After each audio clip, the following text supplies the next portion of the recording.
Greetings, fellow investigators, and welcome back to our video podcast, Into the Darkness, where my friends and I play the Call of Cthulhu role-playing game. I'm your host, Tom Rayleigh. The scenario is Solstice. It was written by Sean Little, who is also our game master, and this is episode 4. Well, we're going to skip the recap tonight and go forward without any further delay. So let's begin, or continue, our journey into the darkness. Sean? Thanks, Tom. When last we played, you were in the parking lot and you were encountering Adam Deersworth, to remind you, and two of his associates, his heavies, if you want to call them. He explained to you some of the background regarding his request that you work with him now to recover the stones, and you've all agreed to go into the restaurant, the nearby cafe, closest one, outside of Kingsland, Georgia, have some lunch and discuss it further outside of the dirty, dusty parking lot, or side of the road, whatever. So, I assume you all, what do you wish to do? You're just a little ways down the road from the closest diner. Well, if we're still in the car, as we're getting there, I'm going to suggest that one of us should sneak outside and pop their tires so that we can go on without them following us. I can do that. I mean, assuming there's nobody else in their car. Do we know how they've tracked us? Do they know how they know where we are? I don't know. The implication was that, and you do remember I asked you when you registered in the hotel and such, what name do you use? What name do you use at the hospital? You just assumed from the way he talked that his connections here and there, they're a big company, Dominion, and they're all their subsidiaries. With their connections, they made some phone calls. They found you. That's really all there is to it. I mean, Trent Sterling was able to locate you when you relocated as well. This part of New England, you know the right person. You make a few phone calls. You all know you can track someone down fairly quickly. Not super quick, but these guys were able to. I think we just stop using our own identities, and I mean, there's a main highway going this direction, but we don't have to use it. Well, that's neither here nor there. When they park their car, do they all go into the diner? No. This is one of the heavies actually sits up against the, sort of gets out of the car. You see them both, the two fellows get out, and the one guy who's the guy with the keys, he sort of just leans his backside against the hood of the car, just sits and crosses his arms and watches. Yeah, figures. Okay. I guess I'll do the same. Okay. All right. So we go into the diner, and we all sit down, I suppose. Sure. It's daytime. Diner's open. Not super busy right now. I mean, the economy's not the greatest in this part of the world right now, and they're looks clean. They've got the usual pies stacked up in the rotating trolley on the counter. They've got the coffee brewing, the lead paint green enameled appliances, the long skinny stretch of bar, as well as a few tables and booths. So, Mr. Deersworth, no offense, but we don't trust you. I can completely understand that. I mean, Trust why goes should a long we? way, but then again, it can go a very short way as well. You know me from what you know of my father. You don't know me. And I wouldn't trust me either if I was in your situation. Well, you know of him. You've dealt with him through intermediaries.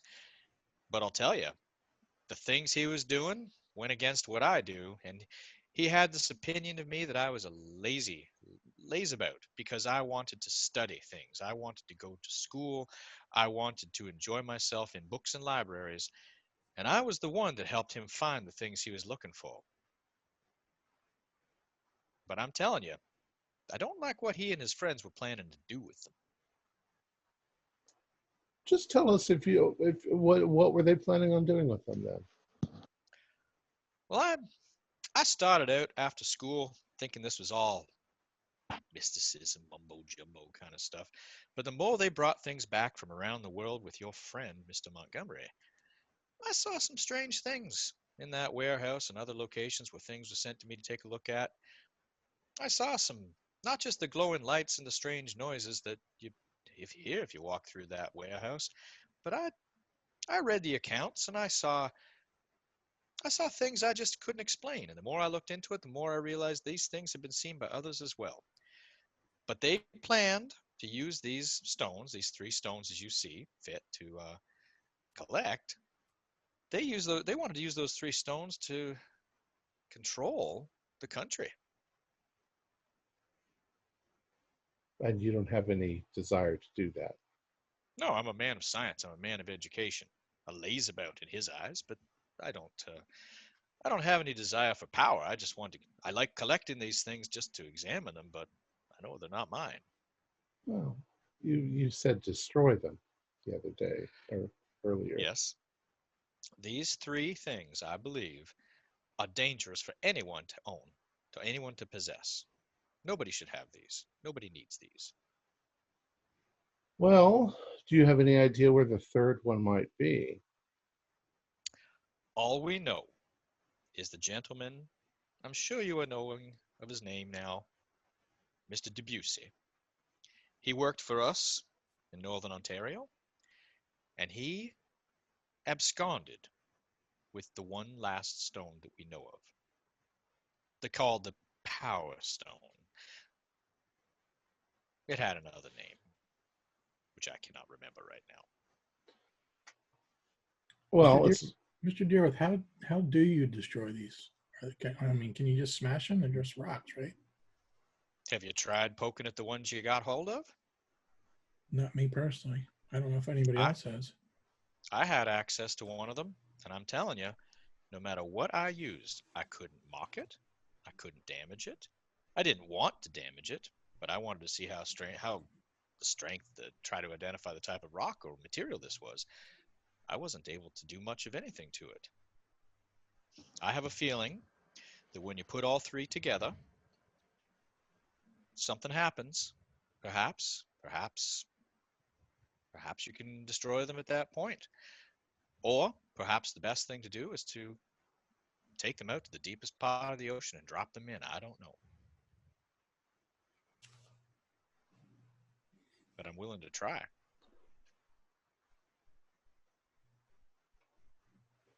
Well, we may be willing to keep you apprised of the situation, but what are you proposing? An alliance? You come with us? No way. I'm not. I have an aversion to mosquitoes. I have an aversion to snakes and alligators and all that stuff.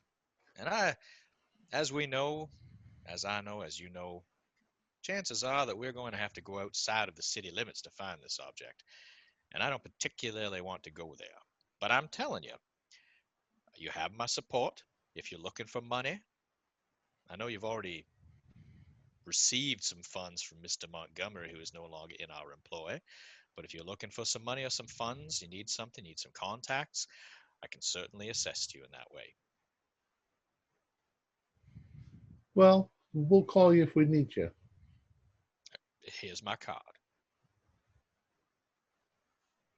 It's a gold embossed, like a black business card, the gold lettering, Adam Dearsworth, letters. Yeah. No PhD, but letters. Well, perhaps we'll do business, Mr. Dearsworth. I do hope so. Now, be aware, of course, there are other people who are looking for these stones as well, if you weren't fully apprised of the situation. You know of the the cultists, as they were referred to up north, that were causing some trouble at our mine. Mm-hmm. They come from 2 locations: Quebec, Ontario, Quebec, Canada, outside of Ontario, and Florida. Well, let's say Florida, northern part. They've got a So, church somewhere in the bayou. any cockroaches in Florida? Oh, I'm sure there are, probably this damn big. Yeah, I don't mean the ones that are that big. I mean it's the ones that are 100 times that big. Cockroaches? Well, I tend to stay in libraries myself. The Miko. Oh, them. Yes, yes, I know of them. I know of them. Um, I would say that you have in your possession the summoning stone, and that's needed to bring those things here. They don't have that. Do you have any idea how these stones work? You have names for them, so you must have an idea, like what makes it summon. Well, I can tell you what I know. He takes out a napkin, like pulls a couple napkins out of the dispenser and grabs a pen. He says, draws a picture of 3 stones of slightly, well, I guess larger, slightly smaller. One stone is, of course, as you know, the summoning stone. One stone is the control stone, which controls that which you summon. All you have to do is have it in your hands, and you can control the creatures, as that man, the man in Ohio, was doing. And the third stone, as we best gather, gives you control over people. It makes you attractive in a way. People listen to you. People obey you. The history is that Mr. Baudelaire out west was using it to control the engines and to take those persons and make them build the temple for him until his wife found out what was going on. He wasn't using the other stones. He was just using this one, and they were bent to his will. So that's what you meant by they're trying to take over the country. If they can summon creatures and they can control them and they can control or at least have the affination of the peoples, they can do anything they want. And honestly, that would put me out of business. What is your business? I've taken over Dominion. Oh, I have you? received ownership just yesterday. When my father died, I'm the sole heir. But I'm thinking of taking the company in some other directions. I want to maintain what I've been doing, collecting artifacts and assessing them. I've got some buyers here and there around the world, but we'll see. We'll see where it goes from here. Oh. Get your. Where will we be able to contact you? I've got your card, but this says New York. Are you going back to New York? You can, if you call Boston? that number, Boston, yes. If you call that number, there will be someone at the phone all day long, whether it is my secretary or a security person who's been given ability to answer. You tell me what you need, and I'll find a way to get it to you. All right. It'll take a bit of time because, of course, I want to approve such things, but you let me know and I'll see what I can do. All right. Shake on it. Shakes your hand.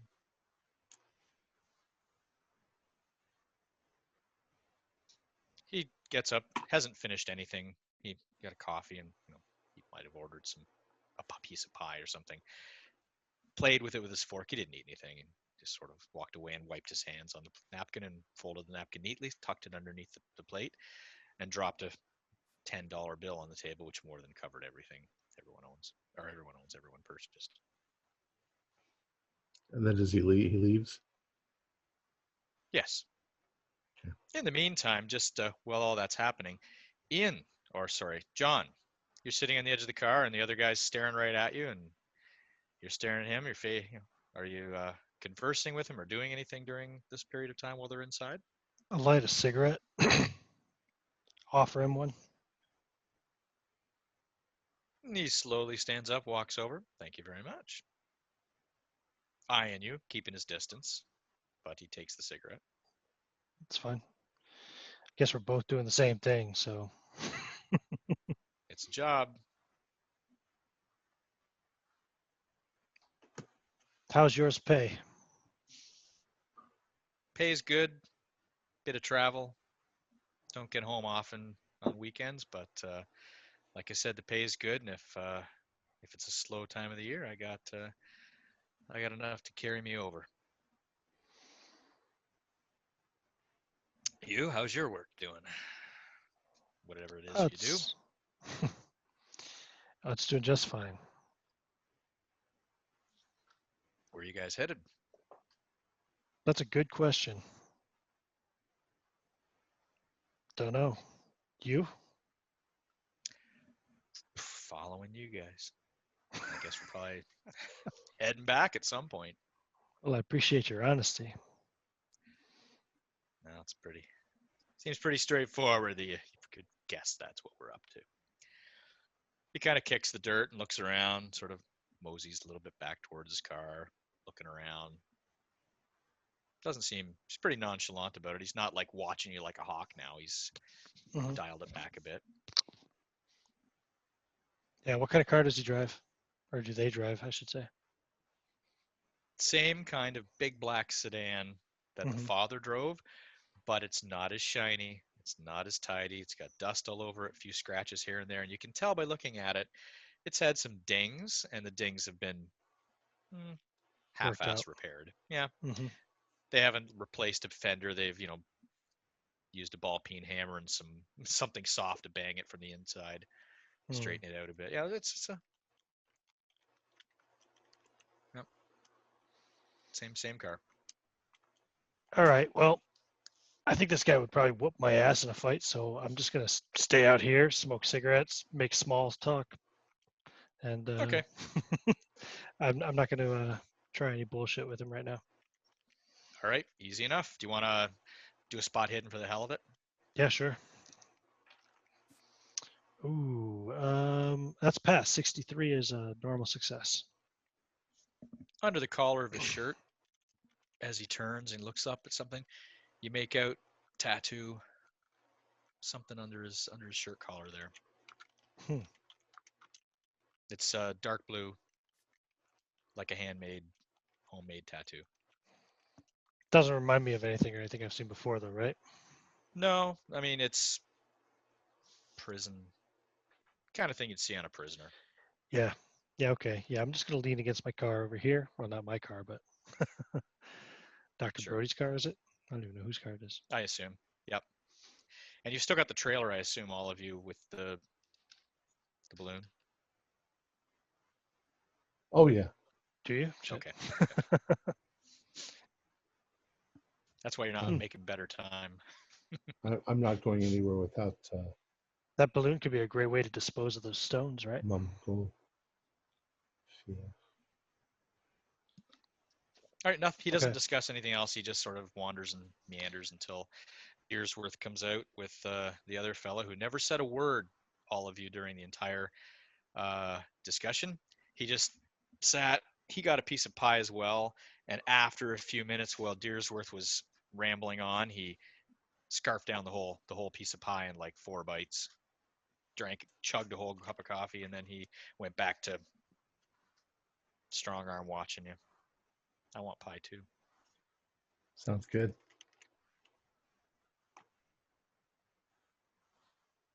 All right. Is John coming back in for pie? No, I'm gonna stay by the car just in case. Because I don't know if they're gonna. All right. If those guys could drive down the road, turn around, come back, slash the tires on our car or something, I don't know. I have no idea what went down inside either. Pats you on the shoulder. Just so you know, he pats you on the shoulder. He's walking by. If you're thinking about that, as he walks by, pats you on the shoulder, not hard, and by our extended arm, he doesn't get too close to you. And he says, "Good work." And says, "You should probably get yourself a coffee." And then he walks back, they get in the car, and they casually turn back the way they came, and off they go. Well, off they've gone. So, Percy, are you okay? What? You seem a little out of it there, Percy. Sorry, I was just miles away. I was just thinking. Lots to think about, obviously. So, we can see out the window, right? So we can see the cars left. The entranceway was where you parked, so through the windows of the door, you can see the vehicle turning around and going. You can't see it drive off, but you know that he turned around and went in that direction. So it's like a cafe that doesn't have windows all the way around it?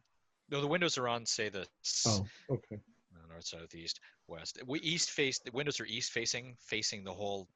They're sort of parallel to the road, and the entranceway is on the north, facing the direction you came up the highway. It's just you can see the car drove off. You just can't see it all the way. Well, fuck it then. John will go in and get a cup of coffee and a piece of pie. All right. So when you get in there, it's like, so this Deersworth kid, Adam Deersworth, he claims that the pieces can't be destroyed.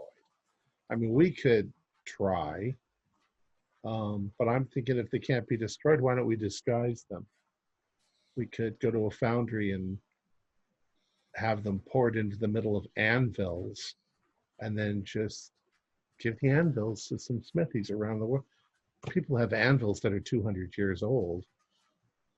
They'd never know that they were even in the middle of them. Drop them in the middle of a lake or the ocean. I don't like drop them off that balloon of yours, right? Well, you can just drop them off the pier. If anybody goes down there and finds them, they're going to find a bunch of anvils. They're not going to find what they're looking for. I don't know. It seems I first of all, I don't trust this guy at all. Of course, I don't know why anybody would. What's the deal with this guy anyway? What happened in here? Are we working for him now or something? No. He might think we are. I let him to believe that. I shook his hand. I took his card. I just throw this in the trash. It's like he thinks I think that he murdered his dad. I think I saw him murder his dad, or at least I was there when he did it. I think he's in league with those bugs because they were there too when he was there. I think that he's... Well, I don't know about bugs, but I know for a fact that his father held him in particularly low regard. Which, sounds like he's acknowledging that at least. Whether or not he killed his pop. Well, he's got the whole company now, so... Sean, can I do a sleight of hand to try to get that card out of the wastebasket? Sure. Why I haven't thrown it away yet, but it's sitting on the table. You can have it. Oh, okay. We'll just slip it off the table. Sure. Yeah, I rolled a 10. You got it. Yoink. Yoink is the word. I think that it seems more likely that Deersworth Sr.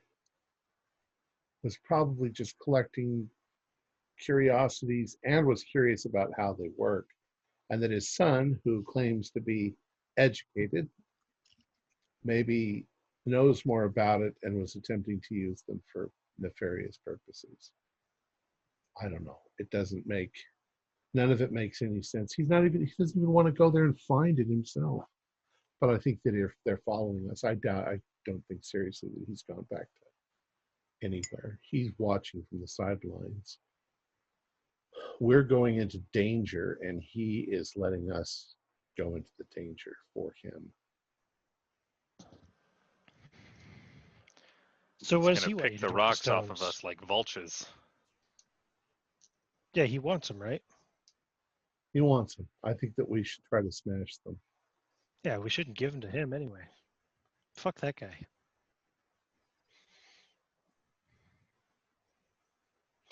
Yeah, maybe let me look at one of them next time we stop. We're stopped right now. I shove the rest of my pie in my face. Either less public or we're putting down for the night or something like that. I think some privacy. Where are we going anyway, Dr. Brody? Well, we're heading into Tallahassee. I don't know. We're going to try and see if we can find this Clayton Debussy, see if he opened up a practice anywhere down here. It sure seems to me that if there's any record of that they would have already found it. Junior said something about a church down in Florida. A group that's at least looking for it, but yeah, religious cultists. You know, a religious cult sounds like the kind of thing that would pop up around a particularly charismatic individual. Well, that's what originally happened. This fellow in California found these 3 pieces and started his own church, and but his wife undid him. I think his wife killed him and took the pieces and then split them up, and that's why they're in 3 different parts of the world now. I don't like the idea of bringing them together, because you bring them together. I do believe that somebody wants to rule the world. Although I don't know if they could do a better job than Calvin Coolidge. Why not?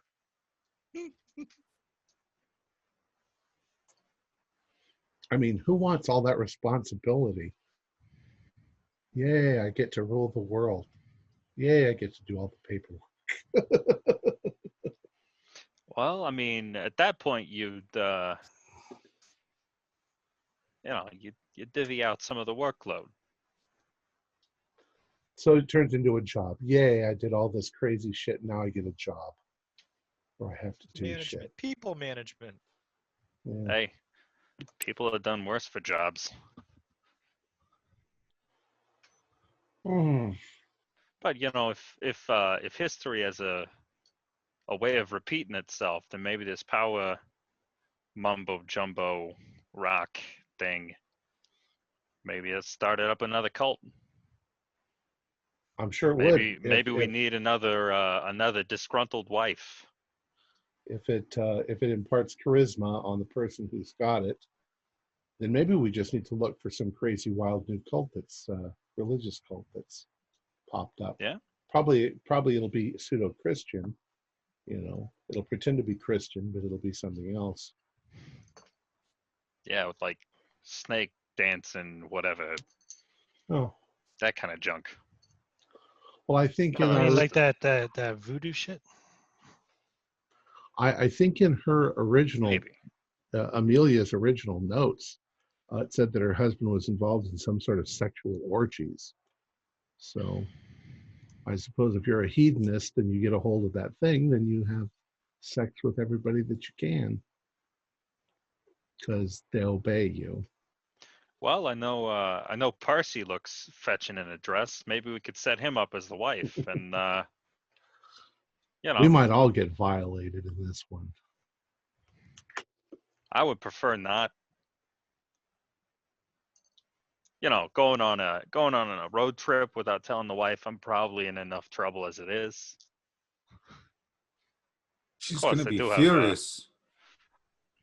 Quite possibly.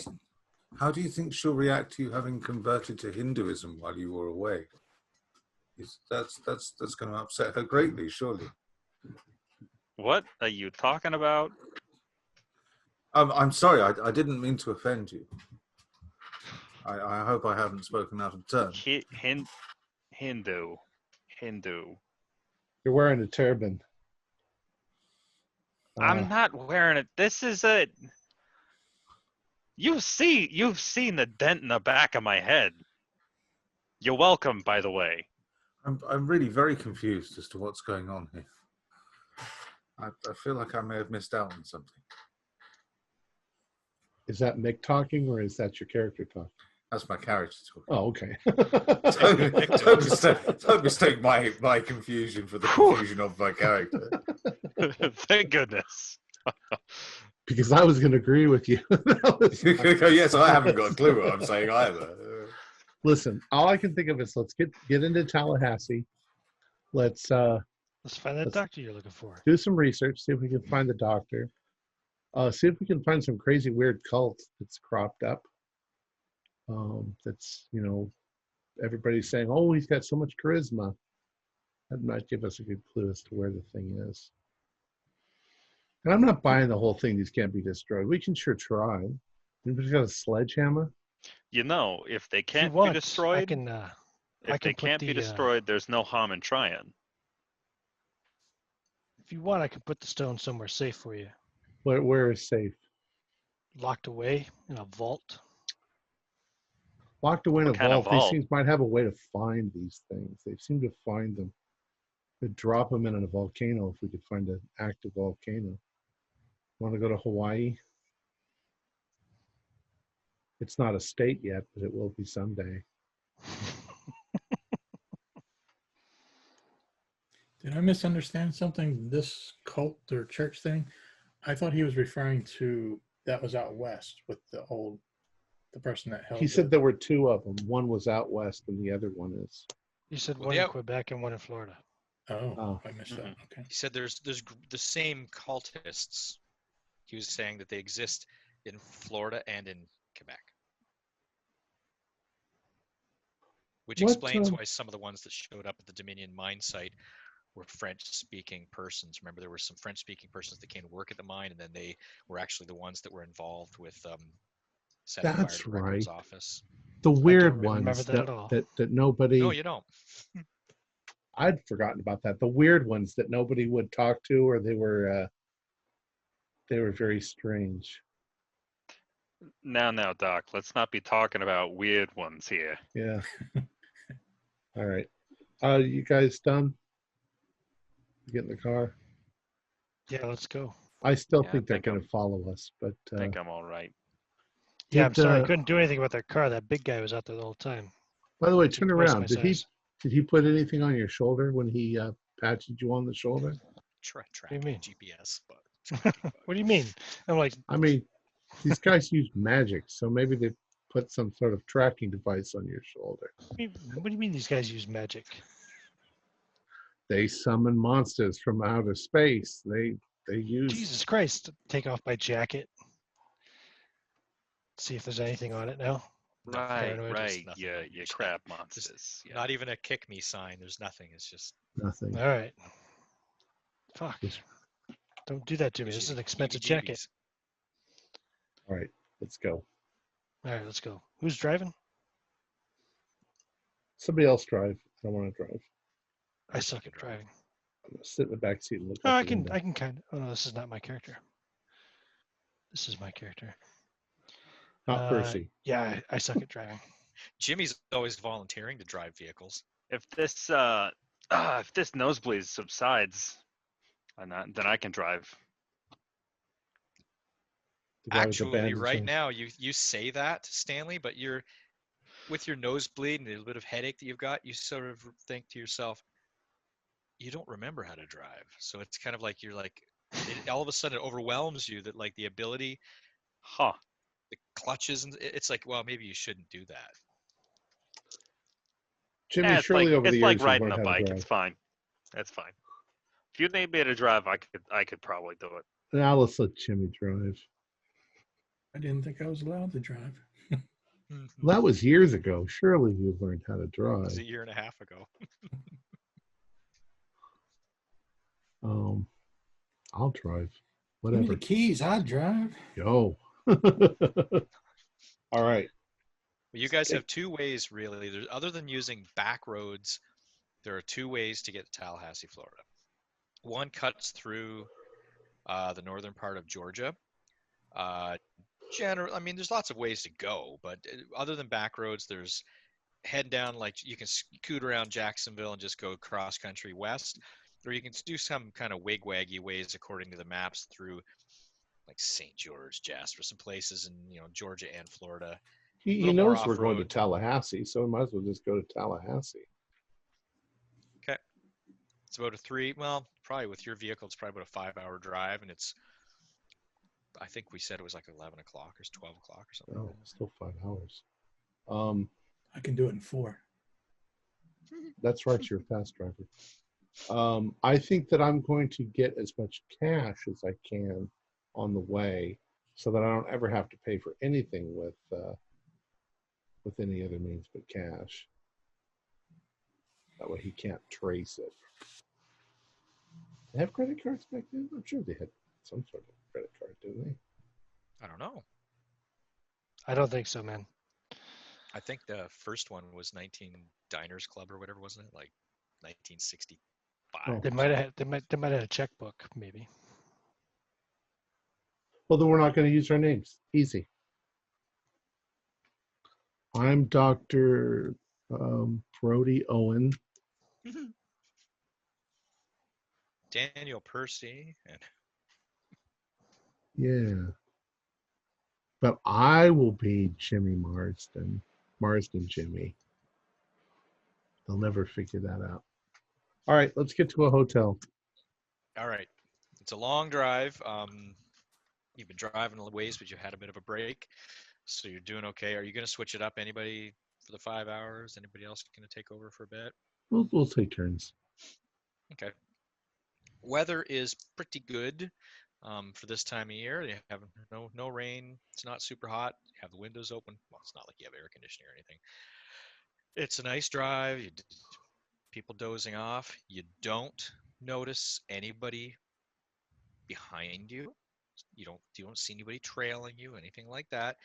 You're actually quite surprised that it is just a straight, other than stopping for gas and food or whatever you do on the way. 5 hours, no issues. You hit the city limits of Tallahassee, Florida. Well, at least the sign saying coming up on the city limits of Tallahassee, Florida. You have a map. I mean, you have a road map. I'm sure you picked one up on the way. It does have a few little dots on it where you believe it to be hotels and or restaurants. So there's lots. What do you want to do? Well, we got to What do you get a want to hotel, right? Yeah, we'll find a hotel. Let's see if we can get a sledgehammer and just try to smash this thing. What do you think? Well, let me look at him first, then I'll tell you if you should be wearing goggles while you take a sledgehammer to this thing. All right. So we getting rooms under fake names. You find a motel. They don't. They just the first motel that's off the road a little bit that you find. Whoever you go in, they just say sign here. Yeah. My son's Stephen Hawking. All right. We'll get the artifacts out and lay them on the bed. I'm standing next to the door with my semi-automatic. Sure. How many rooms you get, by the way? Just offhand. 2 or 3. 3. 3. Okay. Now they give you 2 side by side, one off. Couple Okay. down. It's a motor hotel. You don't park. You walk in the Right. door. You're in the place. All right. I'd like to clean my rifle, please. Which In is the not a room, I euphemism. assume. I actually want to clean my rifle. Okay. It's been a while. You need to clean your rifle. Got it. Yes. Honestly, I was just cleaning it and it just went off in my hand. So they're in that suitcase. They're wrapped up. You can take a look. Yep. There they are. The 2 objects are laid out. There's 2 boxes, Stanley, that they fit into perfectly. And the 2 objects, right in front of you. They look like jadeite. They've got that kind of hue to them, and there's a metallic part to them on the bottom that it almost seems like you can't see a transition as noted between the metal and the stone. There's some markings on it and some. They're star-shaped, right? Yeah. So the star-shaped. the metal bits. Looks like copper, Okay. but it's not entirely. So it well, I'm on the fence whether or not I want to roll geology mechanical repair or engineering. Well, it depends what you want to do with it. You could Yeah. do two different things with those. I think the most pertinent for facilitating the destruction of these items would be geology, to identify the materials and figure out the best way to break them down. Do you have any kind of geology toolkit with you, or any? No, Not saying you would need not a necessarily not a know. toolkit. Like you yourself don't know like You- what your character would need. You could do a basic Mohs test if you had some Yeah. find some things around the room. Yep, you grab Percy's glasses or somebody's thick glasses, and you decide I can use this as a magnifying glass, and then you search around. Already got my Coke bottle glasses. Oh, there you go. You got your Coke. You have your Coke bottle glasses, but use other ones to kind of even magnify it more. You're examining the transition between the metal and the stone, and yeah, it's like you said. It's like you look close. It's not like they're two pieces that are together. It's like one. It's almost like the metal is growing into the stone, like it's part of, but not. It's not like two pieces slapped together. You look at the stone itself and you try to identify the type. It's not. It looks like jadeite, but then sometimes it looks like soapstone, but it's not soft by any means. You can't scratch it with your fingernail. You take out your pocket knife. Does and anyone try have to- anyone got a high carbon steel knife? No. Got a really However, good knife on them. There is probably a glass in the room, in the bathroom. If you wanted to use glass as a hardness test, Yeah, I guess. Yeah, bring that in. that We'll would break be a it and Mohs. see if I can. What is it? A Mohs 10. Mhm. Diamond can scratch at Mohs 9. Well, you wrap the towel up in a towel, smack the towel to break it. And you take a shard and you can't scratch it. Okay. This rock's really hard. I mean, you look at it this way, it looks like soapstone. So it's at least corundum or diamond or. Could be. If it's diamond, it's got a funky amount of mineral impurity to it. If it's diamond, we should be able to shatter it really easily. And I don't think it's Exactly. Like you guys take your sledgehammers to it. Definitely wrap it in a cloth first, or wear glasses or something. You don't want to be getting hit with shards of this. Like, I guess if it breaks, if Junior was telling the truth, then I'm thinking that it's an alien artifact. It's from some other place. Which So why means don't it we might just be. hide it then? Well, like I said, what if we took it to a foundry? We got a mold that they make anvils out of, and we stuck the thing in the middle of that, made an anvil. Nobody would ever know that this thing was inside of an anvil. I have to say, I rather like your idea.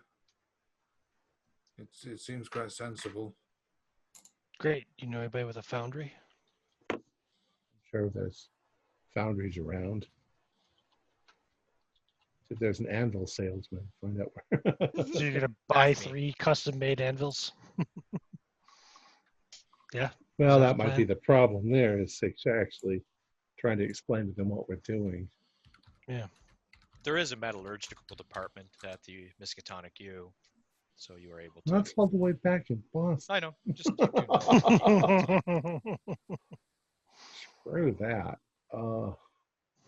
We could put it in a big tank, just a barrel full of sand. Or cement. Yeah, or cement, and drop it in the ocean. We got ways of getting rid of this shit. All right. So Right. then what's the next move? Because I want to get some sleep pretty soon. It's 5 o'clock in the Let's morning, get- is that right? No, Yeah. 5 o'clock in the afternoon.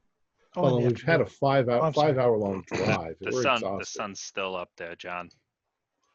I think That's we fine. should. I You think got we about should take 5 a nap. hours. But there's a little restaurant across the way. It's like a truck stoppy kind of restaurant. Not quite a diner, but there's truck drivers and trucks outside, and it's on a main highway. Yeah, might as well go get a bite to eat. Yep, easy enough. Well, Alright. do you Guys think eat. do you think these magic rocks will help us find the other magic rock? I have no idea if they attract one another. I don't 'Cause think if using we those have things is a very good idea. if we have no feasible use for these things, but we all agree we don't want Junior getting his hands on them, we should probably take care of at least one now, and then one later in the trip. Well, it's getting late. It's 5 o'clock. There's probably nothing open now. We can do some research in the morning. The more I- space we put between them is a good thing as well. True. drop one in the Atlantic and one in the Pacific. Yes, this is a good idea. And the third in the Indian Ocean. There you go. That's a It'll little be bit great. of a trip. Gulf of Mexico. Well, Dean's a I've pilot, always, right? I'm told it's very healthful going on cruises. Hey, if I bring the wife on a nice vacation, she'll forgive me for all this crap I'm pulling. Maybe you Well, could take her to see maybe. India. I'm Maybe. told it's a beautiful country. It might help her to come to terms with things. I am completely beat and I am not hungry. So if you guys want to go across the street, I'll stay here. I'm gonna get some Z's. You know, Percy, just you wait until you fall down the stairs while saving everybody's lives, and we'll see how you fare. Ah, well, I'm You sure wait you'll till- look fetching in a dress and a turban. you wait until you are 480 years old. Look as good you will not. I'm not living till I'm 480. No. The rate I'm going, I won't make it to 65. All right. So you're gonna those who are going to Bloody eat children. eat. Those who are going to not eat. You can sleep. You can rest. There's in the hotel room. There's the usual hotel amenities for a motel. Not the cleanest, tidiest place in the world. Brand new phone book. There's a telephone that reaches the front desk, but if you want to make a phone call, there's actually an external phone in the lobby. That's what one of the signs says. And they say out by 11 o'clock in the morning, or 10 o'clock in the morning rather here. Parking is free. And it has a little remember to tip your maid. Little sign. All right. I think what we need is Dr. Brody to look up this other doctor guy, right? He's got the medical that. info and all that. I gotta do that at the library tomorrow. Okay, cool. So Just, then I'm going to just chill in the hotel for the night. Maybe. Just- Oh, sorry, go ahead. No, you go ahead. I was just on the off chance that we're like that lucky. I'll look at the phone directory, which I assume the phone booth has, and look up the doctor's name. Maybe he's still living local. What name are you looking up? The Debussy. You look up Debussy. There's only one Debussy in Tallahassee, Florida, and it's an M Debussy. Okay. You can look up Clayton too. Yeah, right. That's what he just said. There's just the one Debussy, though, right? Right. Yeah, So his M original, Debussy. but his original last name was Debussy. Clayton. No, That was his first name, I thought, wasn't it? it was his first name, Clayton Debussy.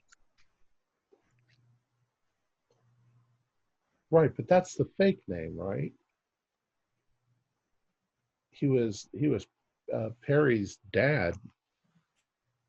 So was Perry or Clayton Perry was Perry his last name? Clayton Perry. Perry was his last name. From the letters, though, you were reading, Spark, you're thinking about it perhaps, and you look back at the letters. You do note that somewhere in the letters he mentions that his mother's maiden name was Perry and she should go by that. Ah, so she changed her name. That's kind of dumb, not changing your name when you're trying to hide. It's like Skywalker. Like what? Nothing. It's like somebody being named Skywalker, and everybody's looking for Skywalker, and you keep your last name Skywalker. Are you still awake? I thought you went to bed. I'm in bed. I'm just yelling out. I'm yelling out the I'm down window. looking up Yelling names in the across the phone book, window, and I keep out hearing the all these window. voices in Man, my Look head. up, Perry. Going crazy. I'm hearing Sorry. voices. Jeez.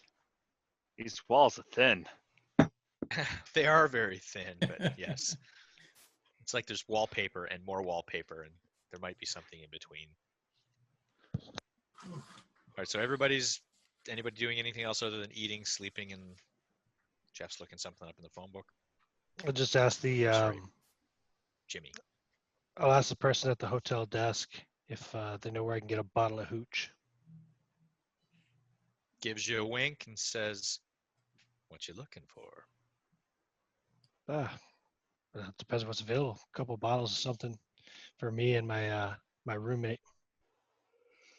Nods at you, says, "Got what you want. Come on back." And escorts you behind the desk, takes a look, and just goes and turns the sign that says closed. And in behind, there's cigarettes and just the usual things they have on the counter for sale out front. But then opens up, slides out a drawer, moves it to the side, and there's like, scotch, whiskey, not scotch, but whiskey, gin. I don't know what else. Yeah, they got. grab a couple bottles of whiskey. Okay. And a carton of cigarettes. Okay. Gives you the price you pay, blah blah. It's a Yeah. little excessive, but where you are, what you're looking for is pretty good. So That's fine. There you go. Mm-hmm. And then I'll take it up to the room. Say, hey Stanley, I hope you like whiskey. Whiskey's good. Well, here you go. I got you a bottle. Oh, thank you. You smoke? Not too much. Usually Yeah. I just keep one of those in case it was going down where the risk of fumes or something, Mm-hmm. that can help you detect some of them. You got a really good look at those artifacts earlier, yeah? I did. Of course, not as good as I would have liked. How valuable do you think Wonder they if are? there's some. Oh, geez, I mean, Dr. Brody says they're With alien the- artifacts, and we've seen some aliens. So yeah, aliens. I don't think you actually remember that, do you, Stanley? I think you. No. doesn't know. That's why he's- Vaguely. You remember being It was told fever what happened. dreams. Remember they Dreams. bashed your head in. Yeah, right. But just the way that the metal, some kind of copper analog, was interacting with the rock itself. That's kind of unique. I would say priceless in that someone would probably buy them off of you for $5, and someone else would probably sell you the firstborn son or something for them. Like it's something like that. There's no market price. Gotcha. They're funky though. Hopefully there's some academics, preferably geologists, that I can get in touch with in where we headed, Tallahassee. We're in Tallahassee. Oh, would have You thought this road trip would go forever. you definitely need more whiskey, Stanley. Drink up. Possibly. Cheers. But yeah, I'll see if I can get a second opinion, a second professional rock opinion on the rocks.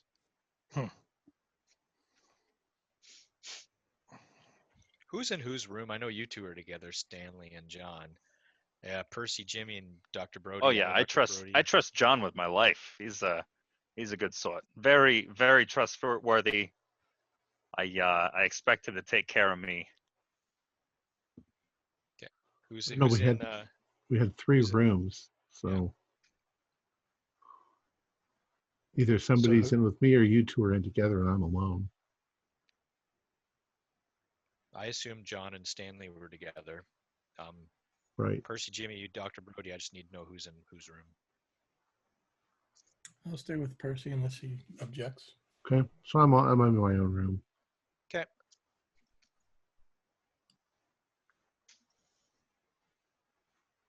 You weren't supposed to hear that dice roll. That's how you know Dr. I didn't hear Brody's the dice leader, roll. because he's got his own room. I'm joking. I leaned down and did that. So.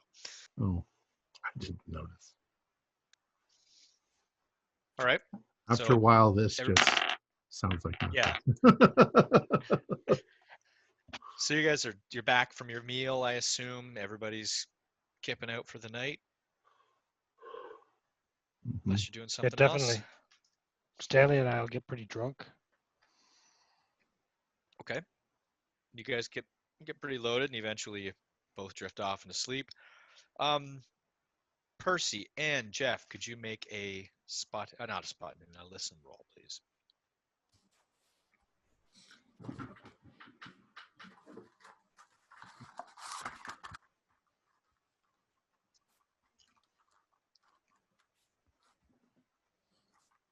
Oh, 5 I rolled there.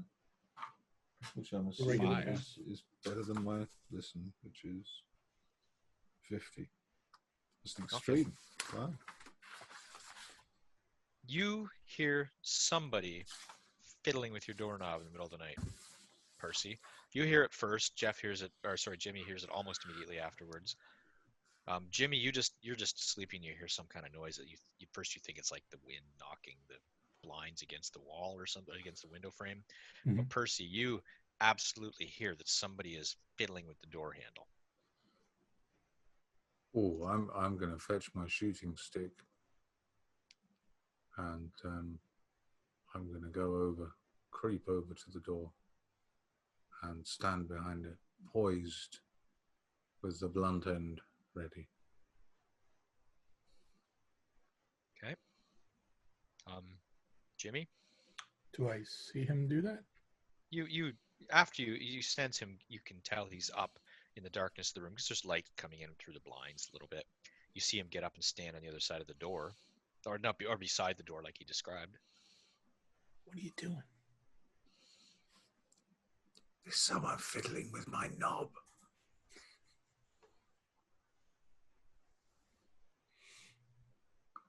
There's someone out there. And you hear scratching, like something's going on, like with the lock.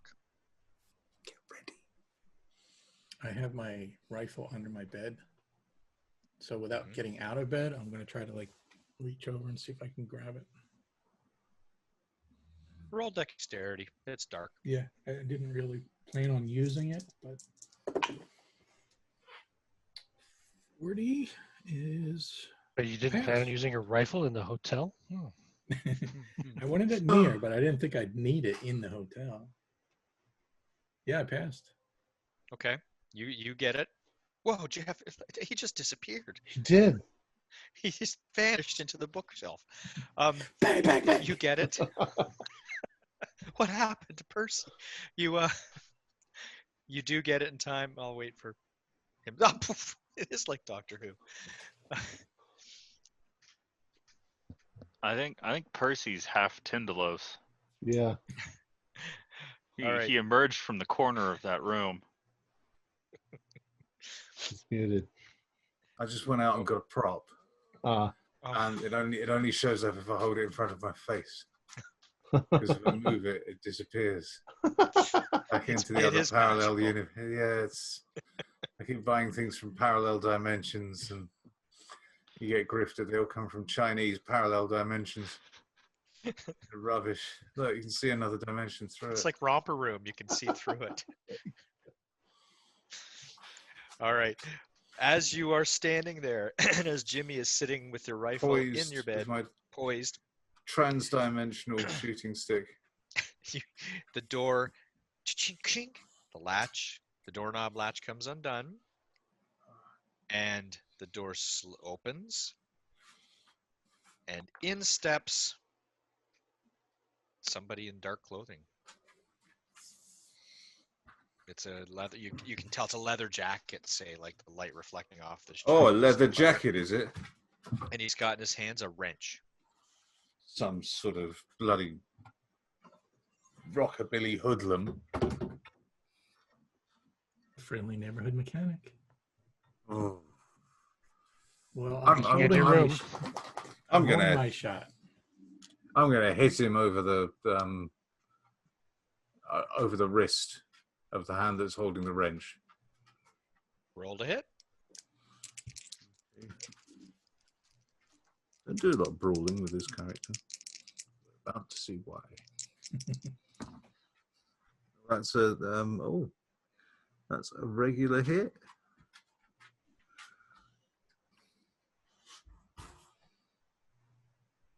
Well, just a regular hit. Okay, roll damage.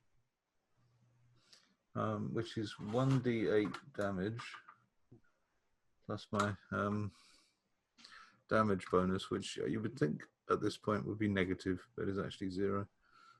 I do not terribly healthy 2 points of damage. It's enough to knock the wrench. Not as strong as I used to be. Yeah, it doesn't break his arm. It hits the leather of the jacket, hurts. You know, he doesn't drop the wrench, but he sort of twists backwards like he's been hit. Like he has been hit, and he yells out, stumbles backward, and then he jumps into the room. He swings wildly. Does not connect with you. He hits unless you know, so you don't have to worry about making a dexterity roll. However, he does connect with the door, and there's a wrench actually hits it damages the wood of the wall.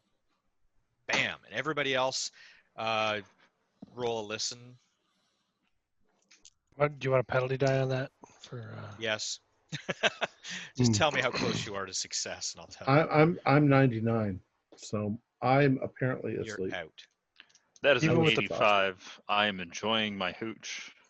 With the penalty die, I missed it by 1. All right. Do you want to luck it, or you want to? No, Okay. I only guys have are 11 out. points of luck left. All right. You guys are out like a light. He swings and misses you, Percy. He hits the wall. Jimmy, do you do anything? You just What's the light situation? Is there like a table next to me that I could flip on a little light, or is the switch like by the door? there's a table between the two beds, which is to your right. Well, I didn't actually ask which bed you're in. I'm going to assume you're the one farthest fine. away from the door. Sure. It's to your right. You can while this is happening, turn on the light if you wish. Yeah, but, that's what I'll do. You'll lose your advantage. Okay, light goes on. Guy with he looks like a rough and tumble kind of young fellow. Maybe he's like 25. He's got his hair's kind of wild and greasy, and he's got a leather jacket and a t-shirt. And now he's holding his wrist like this. He's hit the wall, but he's still holding. He grabs his wrist because he's been hit. He's kind of wild-eyed. No, he looks frightened now. He sees your rifle right away. Yeah, I'm gonna. Unless Percy? Percy wants to jump ahead of me, I'm just gonna yell him to freeze. Don't move. Okay, you can yell that. You can yell that immediately. That doesn't require an action. Percy, are you doing anything else? Are you gonna bop him again, or are you going to? I've sort of withdrawn into a defensive position at the moment. Okay. Worried that he's going to flail that big heavy wrench at me. Well, he sees the rifle, and he sees you with your shooting stick, and he hesitates. He says, "Give it to me. Give it to me." He's well, actually, it's this. Whatever. You hit this arm, so he's left-handed. He's give it to me, and he's waving the wrench Well, around. again, you want me And to he give it sees to you again? But he's looking at the rifle, and he's kind of hesitant but there's a kind of a wild look in his eyes. You want me to give it to you? I'll give it to you, young man. Maybe he's been listening to jazz or touching the reefer or something. Oh. You don't mess with that stuff. Turns you a bit musical. I'll yell at him to drop the wrench, and Percy, hit him again. Well, he's gonna jump back.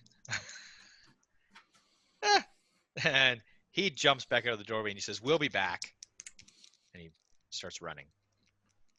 I swing at him as he's jumping out of the door. Go for it. 98. You hit the wall in the same spot. In fact, now your shooting stick is embedded in a previously dented wall that is now damaged. Oh, arse. I still didn't wake up. Was drywall a thing in the 1920s? No, laughing plaster. Horsehair lath and plaster. Yeah. Okay. Grew up in one of those houses. If possible, I'll jump out of bed and try to run after him. Not with the intent so much to catch him, but just to see where he's running to. And he said we, so I'm wondering if there's other people in the hallway. Is he running to a car that's running?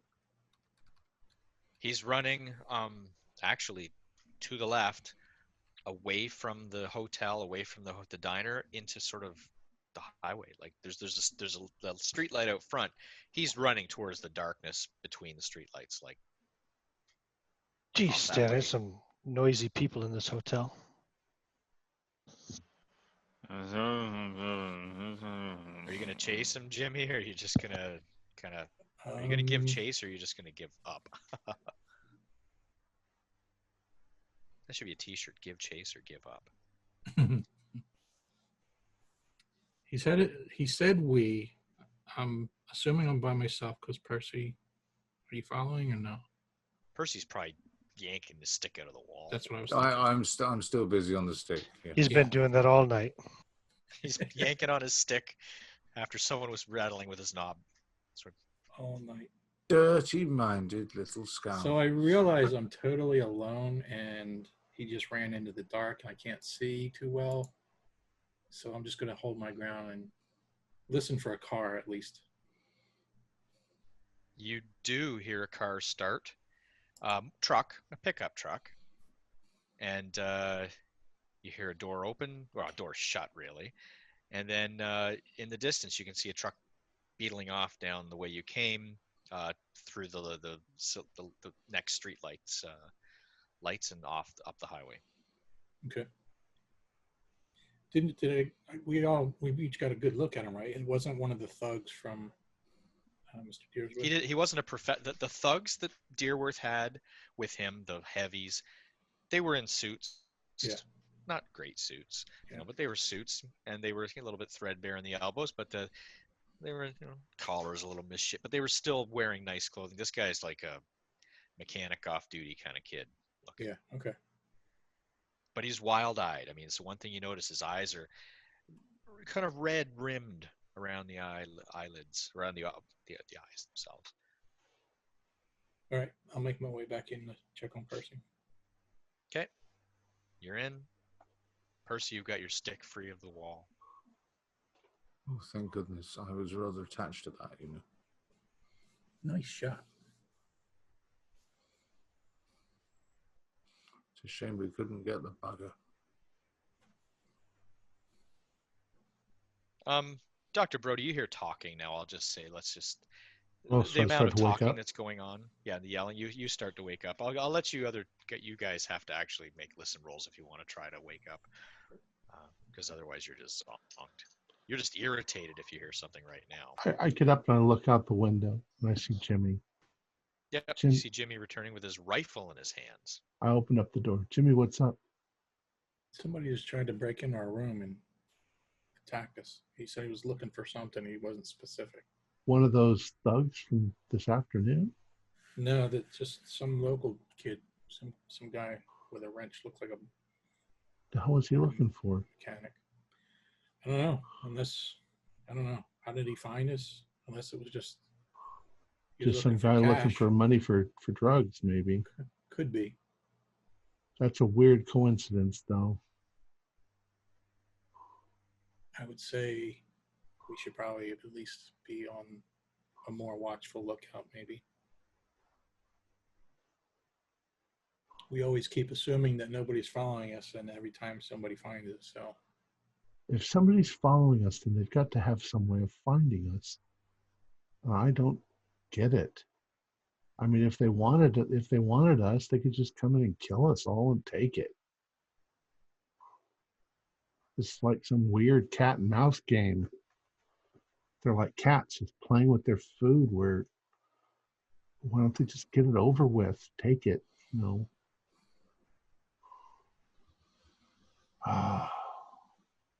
Just take these things out and drop them in the Okefenokee swamp.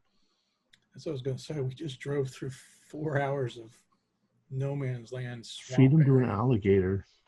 We could have just buried it at a mile marker, at least temporarily. Just flung it out into the swamp. It's a 1,000,000,000 to 1 chance that anybody could ever find it again. What is our town like right now, Sean? Are we like in the middle of a suburban town kind of thing, or are we on the outskirts? Or You're on the outskirts of Tallahassee. City limits, just as it starts to become the city itself. Truck stop, motel, couple diner, maybe a diner down the way, another gas station. You're not quite in the city yet, and this is a mainish highway. Outskirts. So He what do you guys said- think? What do you think? What if you gave me one of them right now and I just drive it out into a swamp? I note the mile marker. I walk 50 paces into the swamp, bury it, and just come right back. We keep the one.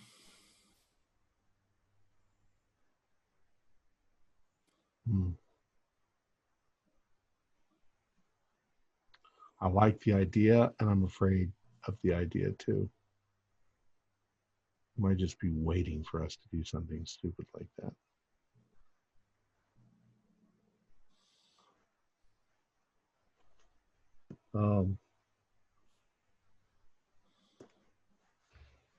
I'm looking at where you are, and actually, there just as you're mentioning this, Jimmy, there actually is a really large wetland south of where you are, across the other side of the gas station, the truck stop place. Just so you know. They use the term "we." Yeah, the guy. Mhm. It's not just a random guy then looking for cash. He said "we." Is this one of the cultists? How did they find We have this? no way of knowing that. It's just he could have just been looking for cash, and he had somebody waiting in the car to get away. There's just no way to tell. The question is just, do we keep them together and risk losing both of them? I mean, if Percy didn't wake me up, there's a very good chance they could have just walked out of the room with those things. I mean, where is the risk more? Are we risking it more by somebody breaking in and stealing them from us, killing us maybe just to get them? I mean, he could have smothered Percy in his sleep. Oh, I see. Or do we split them up and, nobody knows where the one is. Only I would know where the one is. So you'd have to torture me in order to get it out of me. What if we stuck it in the mail? Okay, I'm going to bed. All right, good night. We'll think about You it. guys are tired. It's like 2 a.m. Yeah, that's what I was thinking. Like right now, I'm under the cover of night, and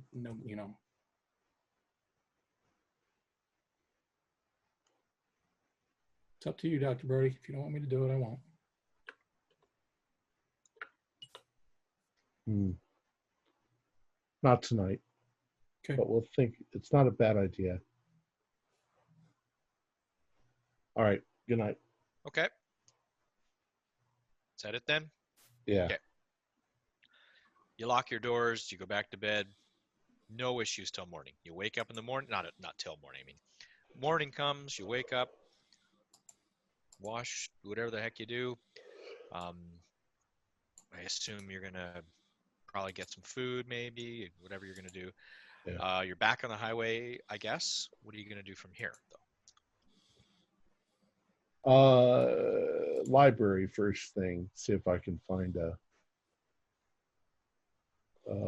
any kind of listing for Dr. Clayton Debussy. All right, so you're going to the library. It's there is a library, a branch in these parishes in Tallahassee. I'm sure they do. Maybe. Ward. There is a library relatively close to where you are, farther in the city, but to the north. Easy enough to find on a map, and it opens at 9 o'clock in the morning. It's Friday. Right. So Are it's you after all breakfast. going in, or yeah, it's after? Well, I'm assuming you had your breakfast first. And you drove a little bit and asked directions, check out. Is everybody going to the library, or anybody doing other things?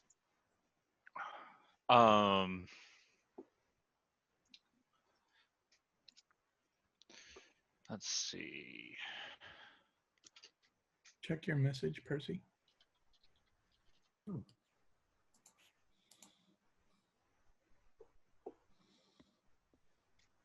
I'm not a library kind of guy, but I don't know what needs being done.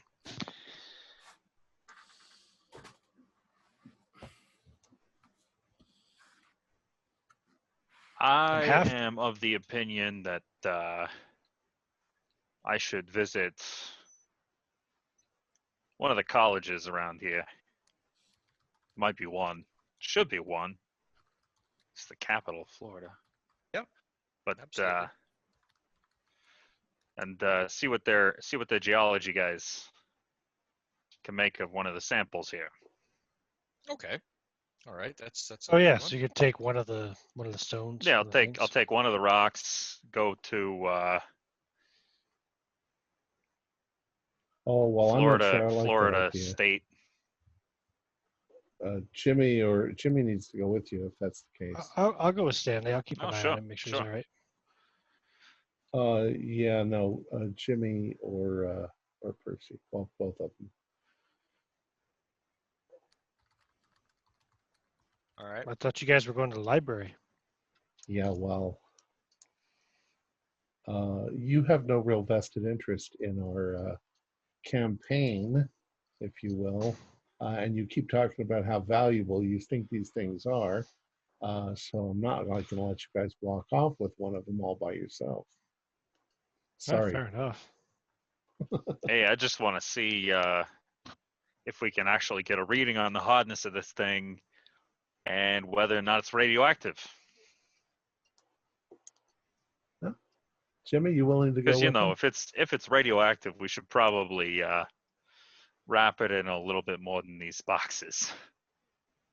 Maybe. I'm not of the habit of ingesting radium. Sure, I'll go wherever. Yep. All right. Have You and you Jimmy seen the go. pictures of those the watchmakers, the painters? Yeah. The Oh blue. man, Licking their tongues with the. God, they make British dentistry look normal by comparison. All right. So I'll go to All the right. library. You go to the library. Stanley and John and Jimmy, are you three going to college, or are you John? You doing something else?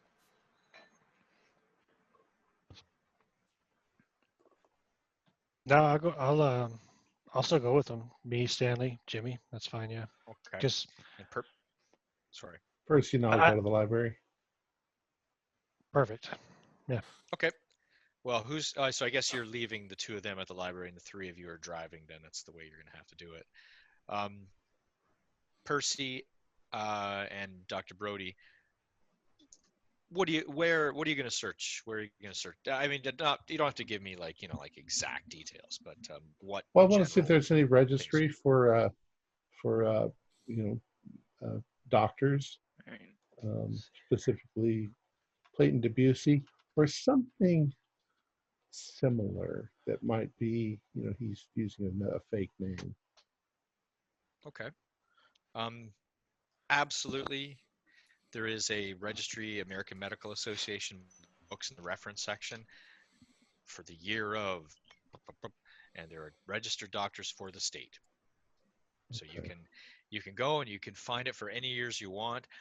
But roll your library skill. I guess you have something like that. You can roll and see how difficult it is.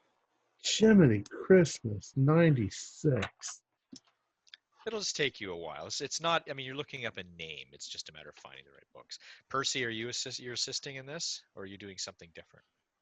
I shall assist in that. I'm also keeping an eye out for any other doctors who seem to have the names of classical composers. Yeah. Okay. All right. So it'll take you guys a couple of hours of searching, but do you have a library skill as well, Percy? I do indeed. Yes, I have quite good. 60. Claude the Juicy. Now I've rolled an 8 on a library use roll. Nice. Oh, that speeds things up. Okay. The two of you, what you determined just with those reference materials is that there was absolutely a registered doctor, Clayton Debussy, and he was registered in Tallahassee, Florida, for the years leading up to 1898-ish. I think there might around that time. He's registered as a doctor, and there's an address, and it's the same address. And as you proceed back, that same address has a Charles Debussy as the doctor prior to that time. There's an overlap at one point where they're both operating to the same location. So from that your information, it appears to you that there is this Clayton Debussy was a doctor, and then round about the late 1800s, he is no longer registered as a doctor in Florida. And prior to that, it looks like at one point his father, or someone with the same last name as him, was a doctor at the same address as he was for a period of time as well, together. And then he went to Canada, and then he... is there any modern registry for a Dr. Debussy? No. Once it hits that date that he leaves, you do not see his name again, but you do have the address. So all we've learned is that he used to live here, and then he left. Can we discern anything about his age? Based on within a couple of years. Yes. You can see that he would be about 62 right now. 62. It's gonna be around 62. We have no idea. We can check out his original home. What's the chance? Unless it's an ancestral home. What do you think, Percy? What should we do?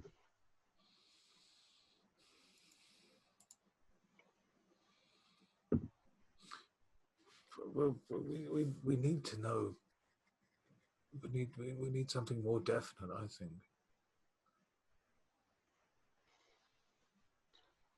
Well, crazy weird church.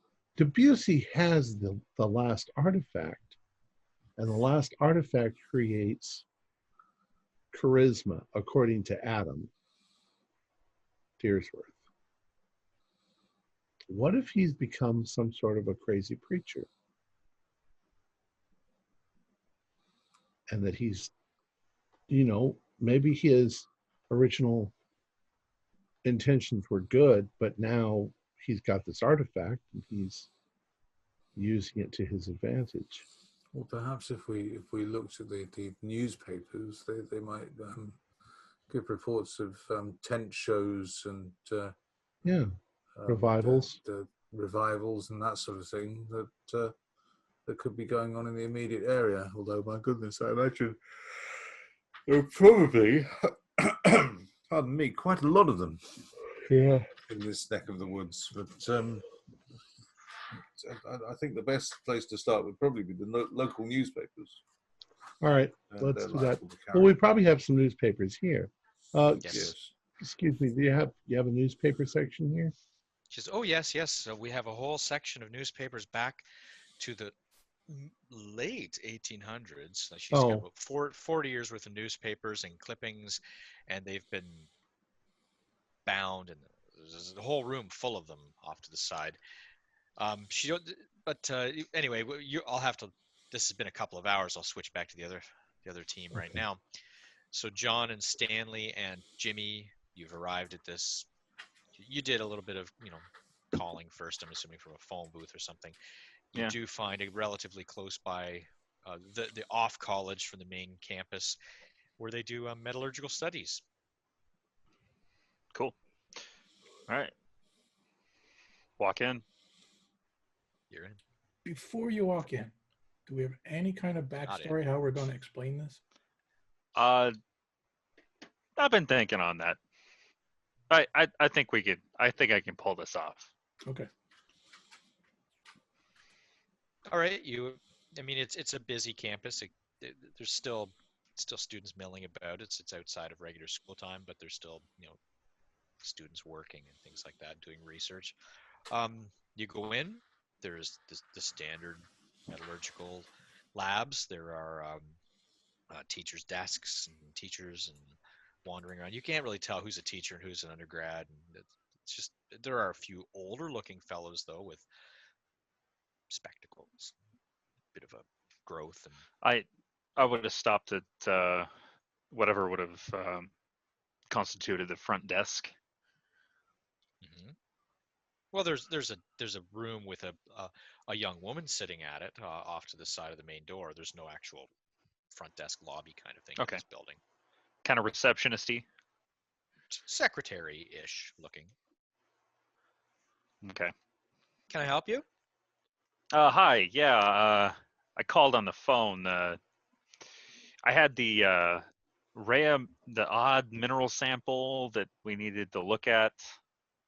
Oh, I Direct me to someone who's not busy, I guess. just Dr. Hill. Dr. Hill's right there. And she points, and there's this Okay. fella. He's like, thank he's you got an very apron, much. and he's covered in dust. Yeah.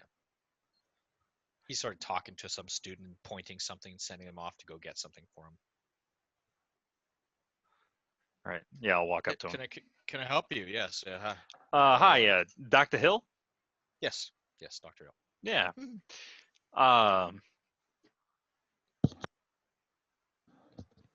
Yeah, I called a little while ago. I've got a very odd mineral sample. Oh, yes.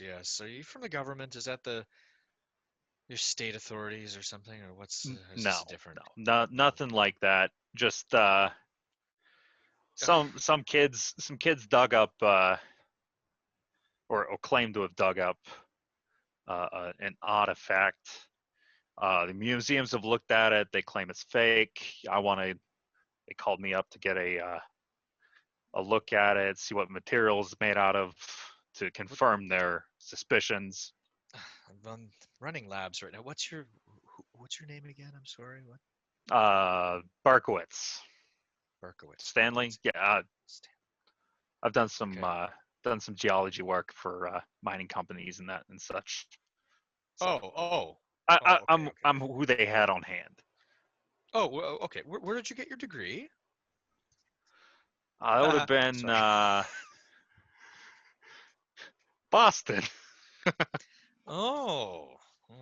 Hoity-toity. Well, come with me. Let's, Yeah, sure. The lab. Here, I'll assign a student to assist you. I've got Thank some you. things to- He pulls some young kid. Says, "Here, help them. Show them where things are. Just don't wreck anything, please. We haven't got our funding yet for the next year." Oh, certainly. I'll be gentle with your equipment. He's fiddling. He's fiddling with equipment in the same room as you. He's doing something on his own, like preparing. I'll be something, gentle but, with your stuff, not so gentle with mine. Like I said, it's a fake. So just got to figure Sure. what it's made out of. So what are you Right. trying to do? Just trying to break it, or trying to damage it, So or test its hardness, or what? color test. It's green. It's green. Streak test. Does it make a powder on concrete? No. No? Okay. Streak test is a failure. All right. Luster. That's, well, obviously this pot's metallic. That pot's non-metallic. Transparency. The jadeite. Similar. Jadeite is It's semi. transparent. It when light hits Yeah. it, you can see that it has that kind of slightly glassy opalescent kind of Right. weirdness to it.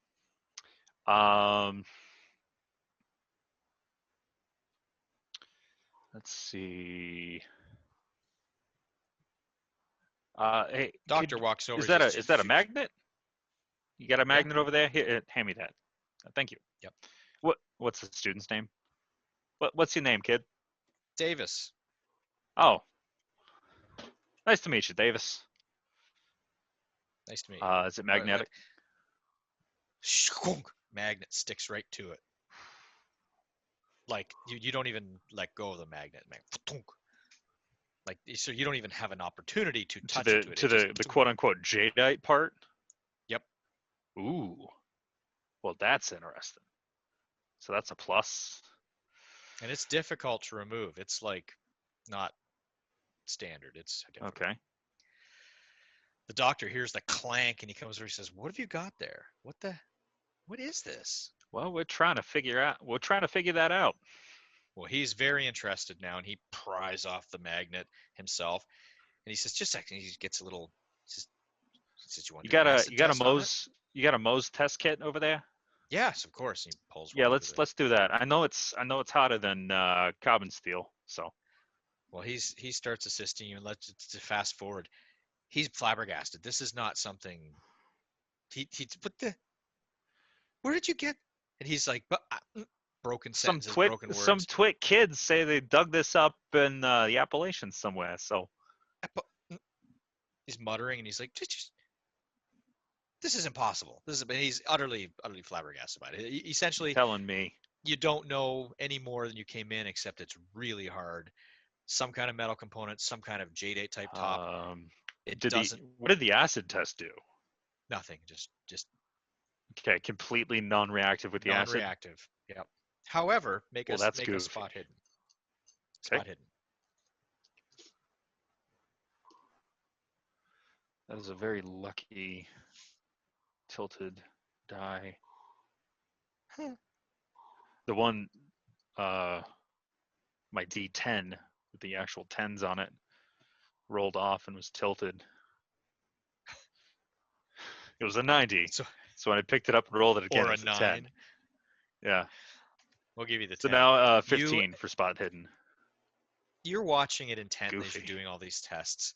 And the thing that you notice, the doctor doesn't necessarily notice, but you notice yourself, and you keep quiet about it, is when the acid test is done, it doesn't even look like the acid touched the object. It's almost like it sort of rolled off, like it just wasn't touching it. Super like Yeah, water like droplets on a hot skillet. Yeah, and when the magnet was touching it and stuck right to it, and you're looking and he's prying it off, you almost swear you could see space between the magnet and the object. Huh. That's it. That's all you pull out of it. That's all you pull from this is it's weird, it's hard, it's not something you've ever seen before. Is the copper bit conductive? Oh, you're gonna attach electrodes to it? Or try to. Ooh. And the earth blows up. Hey, if it blows up, we've succeeded in destroying it. When you do that, Mhm. the object, you turn on the power. When you start, I'm assuming it's got a potentiometer and you're like slowly dialing up the power. Low power hums. More power. There's sparks arcing across the outside of this object.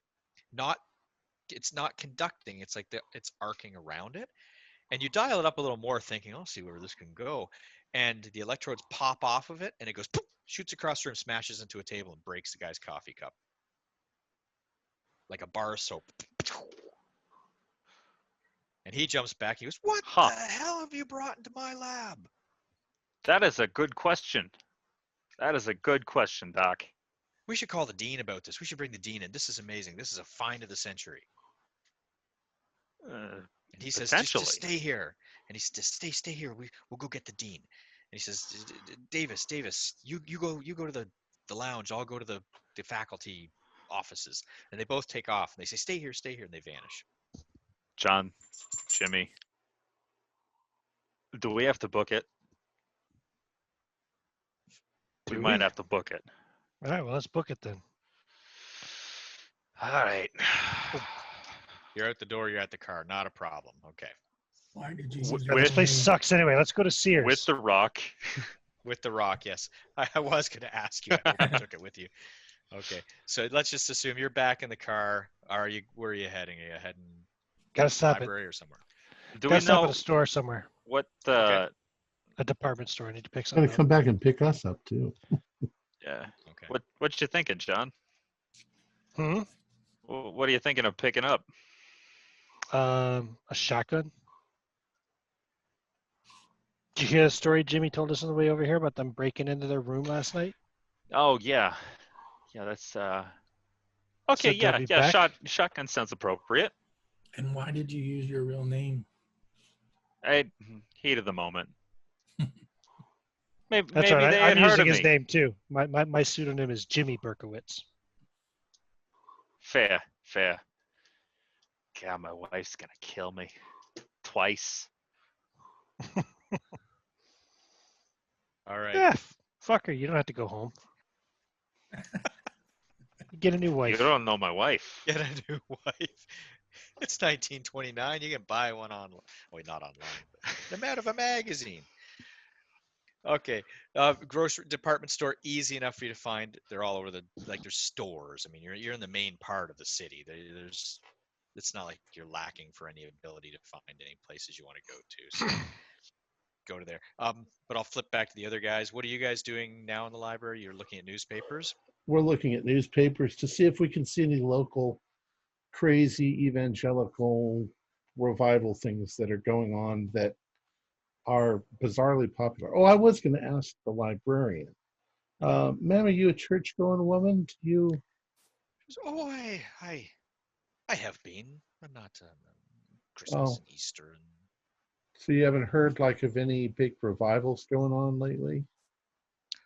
Oh, yes. Outside of the city, to the north ways, the smaller towns. It's a big deal outside of the city. We're fairly modern here.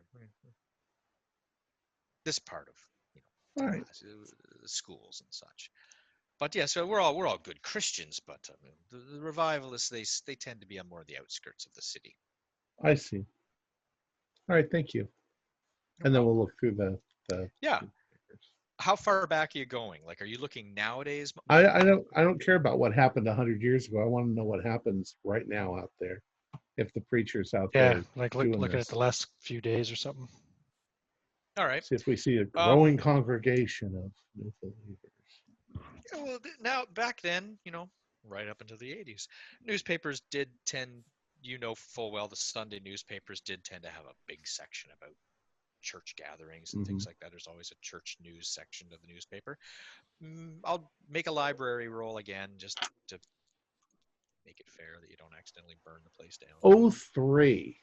That's way better than 97. Okay. Percy, are you searching as well, or are you doing something else? Oh, I'll unmute myself. Oh no, I am unmuted. Good thing you weren't singing or something.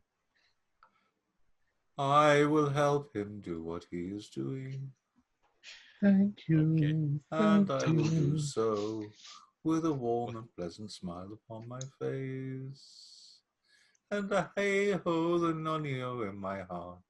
See, this is why I don't go to the library. All the singing. This happens all the time.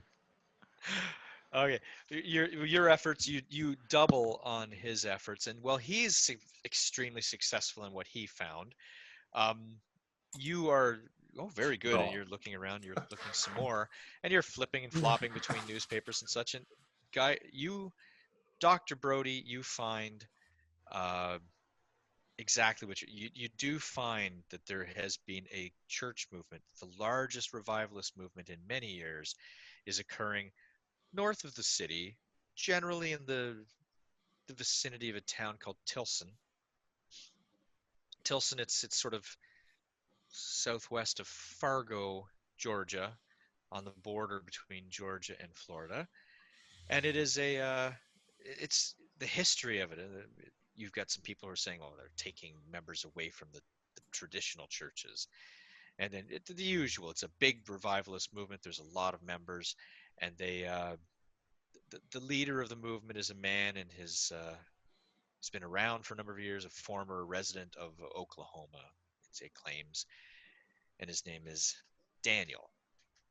Doesn't have a last name that they mention, but they do say Reverend Daniel. Yep, Reverend Daniel. All right. Okay. Percy, though, could you make a library roll just for the, or did you already do? No, you didn't do one yet, did you? Well, if you want me to make one, I'll make one for you, young man. Yes, you're No helping. offense. Yes, you're assisting. Don't feel that you have to force me. That's all I'm saying. Oh. Well, I rolled a 46, which is a standard pass. Standard pass. You're Yes. Well, he's looking, and you're looking. You're interested in things. You're flipping around different newspapers, and you happen to stumble across a photograph of it's a historical edition, like the last 25 years, and it's got some history of the various activities and members of the community and such. I'm sorry, I shouldn't wave my hands so much on camera. No, And, by all means do. And what you It helps the me one to stay thing- focused on you. the one thing you stumble across is a photo montage of I guess not quite a montage, lodges, Masonic lodges of the Tallahassee area. And you're flipping and flipping. Oh, look at this. There's different lodge this, lodge that, lodge this.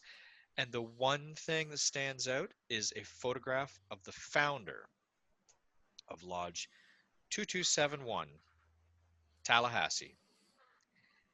And it is a man. It says Brother Debussy. When And it's a when is this? photo. When is this dated? 1875. Very old photograph. Oh, I see. Well, I'm gonna hurry back over to Dr. Brody.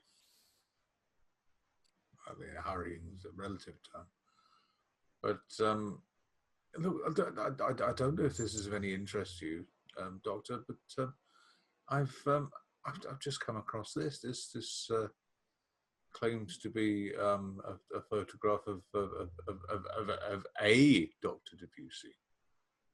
I don't know if it's the chap we're looking for, but it's quite an old photograph from some sort of Masonic dude. Was a Mason, 1875. How old does he look in the picture? 30s. Are you asking me? I mean, I'm not very good at judging. I'm Oh, asking. I'm telling. I'm an old 30s. man. He looks like he's under 50 to me. All That's right. the best Well, I then can do. could that be his dad? That's what you're guessing. You saw another Dr. Debussy in the medical records. Right. So Must be his father. Which specific lodge was this a photograph? 2271. Okay, so we can glad find you out remembered that. where that is. I have a magic remembering stick. I have a book full of it. I just glanced at Well, it. It's you gone now. see, unfortunately, I've forgotten it in the time it took to start writing it down. Did you say 221 or 229? 2275. 2271. 2271.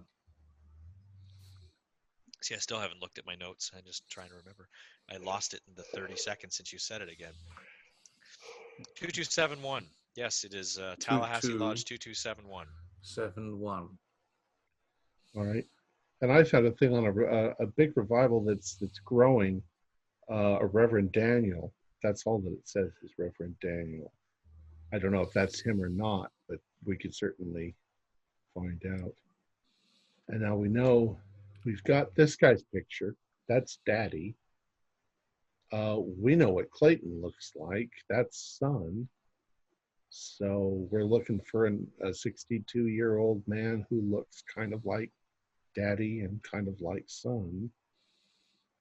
And that's not much to go on. People don't always look like their kids or their fathers. Well, it's better than nothing, isn't it? Better than nothing. We can check out Yes. this Reverend Daniel. It says they're going to have a service the day after. Sunday. So we can, on It's Sunday. Friday, Sunday. Oh, 2 days. In the meantime, Flash, Day the other after group, tomorrow. Yeah. you guys are at the department store, whatever it was, hardware store place you wanted to go to. Sorry. Just a department store. You buy a shotgun. Yep, shotgun. It's just like modern Florida. You walk in, you just take one. Do they have sawed-off shotguns, or do you have to get that done yourself? No, Don't ask for a sawed-off specifically. We could take care of that later. Fair enough. Yeah, we'll take care of that later. Then. You You know how to do ask that, for Stanley? it. you could buy a hacksaw at the same time. Get a I mean, hacksaw. Yeah. No, yeah, I'll we'll. go get a hacksaw. You just buy a shotgun. Okay. And Sounds try to good. look less suspicious. You look I don't know. What's wrong with the way I Mention- look? Mention duck hunting. Yeah, sure. So I'll make sure to ask him for the shotgun for killing the biggest ducks. geese. Yeah. Florida There you geese. go. Easy enough. Yeah, the Mossberg. Was it Mossberg? I can't remember. Who knows? Um, Who knows? Yeah, doesn't yeah, matter. Mossberg shotgun- wasn't around yet. No, the no. 20s, maybe. Yeah. So Get a yeah, nice Remington. a Remington. There you go. Over under? No, just a Remington shotgun. Bam, you got it. There's shells. There's no questions. You look like an upstanding person. You don't look like you're about to rob a bank that much. Thank you. Yeah. It's the nicest thing anybody said to me all day. You're ready to go. You got shotgun. Anything else you guys are picking up on your way? Or? Just Brody and Shells. Percy, Okay. I think, right? All right, you're all back together. I'll just fast forward. You are All right. all back together. You've returned. We've told each other what we know. Told each other what you know. I'm assuming. Magnetic. Wow. Yeah, and Bar soap. it seems Junior was at least somewhat truthful with us. These damn things seem nigh indestructible. And if they're magnetic, they might be giving off a signal that these cultists are following. Oh shoot! I mean, Didn't ask for a Geiger counter. And you turned it into a radio by hooking it up. No, I'm just joking. And We the wrapped weird it in wire electrical and hooked stuff. it up I to don't the know. sink. The weird electrical stuff. Hopefully, you didn't signal to the crab people. Yeah, You're fingers sharing all crossed. You're sharing all the information you found out today. I'm assuming the things you found. Do you read out the name of what you found out? The doctor's the name of the doctor is medical, the address of his office, that kind of thing. Yeah, sure. Jimmy, can you make a remembering roll? How about An idea roll. makes roll. sense. I know. I just. 2271. Yes.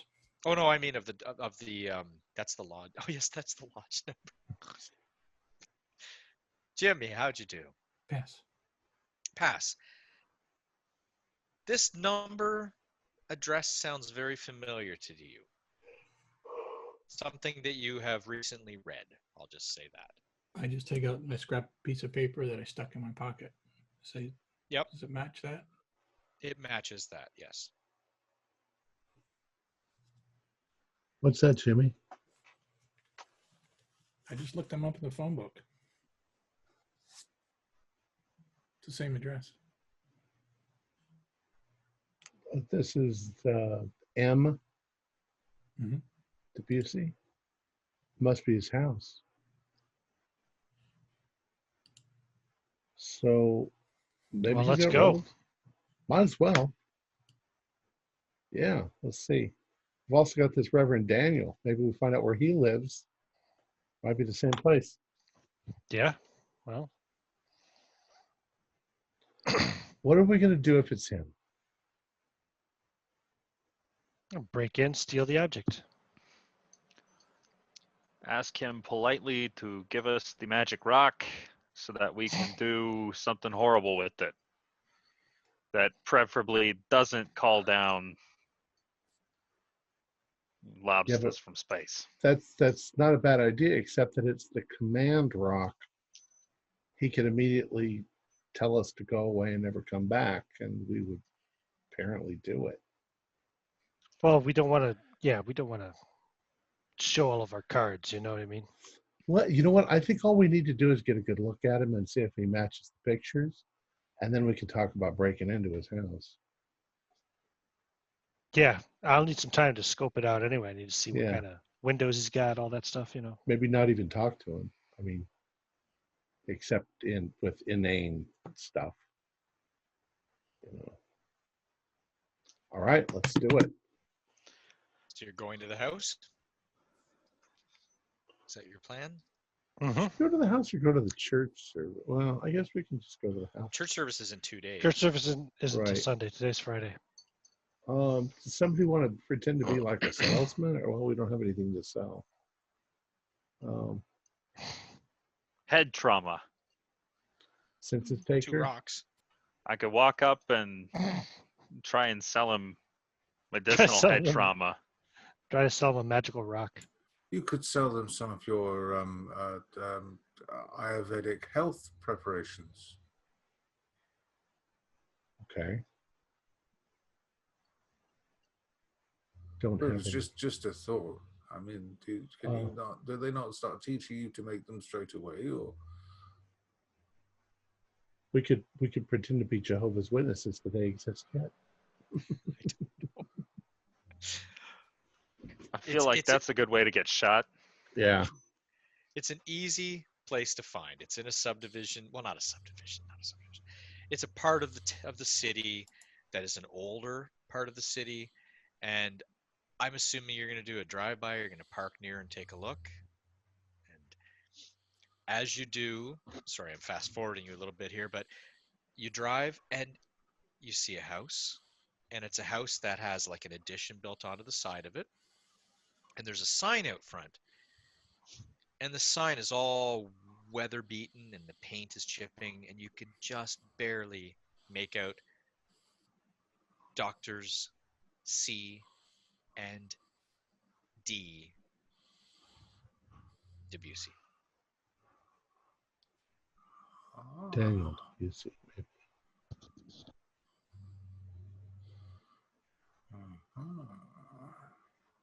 But the sign is weather beaten, and the lawn is unkept, the garden's overgrown.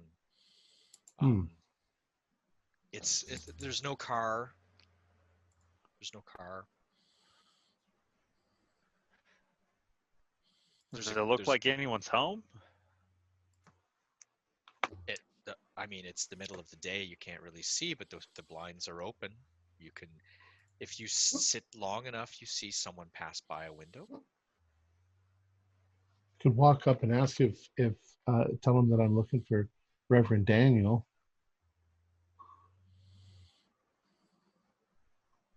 And if this isn't Reverend Daniel, then they'll just say there's nobody by that name. I'll walk away. If they say, oh, he's not here right now, we've got a connection. And if they say he's here, I can just say, oh, hello. I was hoping to join your church, whatever, right? It is, by the way, the nicest house on the street, but Okay. it's like the largest, the nicest. It's just not very well kept. Okay. I'm going to do that. I'm just going to walk up to the door. Just guys, wait here. Knock at the door. Knock at the door. All right, that takes a minute or two, and you hear a voice inside, a younger voice saying something to someone else. Just a moment. Yes, I'll be right back. And the door opens, and you see a young woman, and she's in a maid's outfit, and she's just drying her hands. She goes, "Yes, can I help you?" Yes, I'm looking for Reverend Daniel. Does he live here? No, there's no Reverend Daniel here. There's only Ms. Debussy and myself. Okay, I must have the wrong number. Is that Dr. Debussy?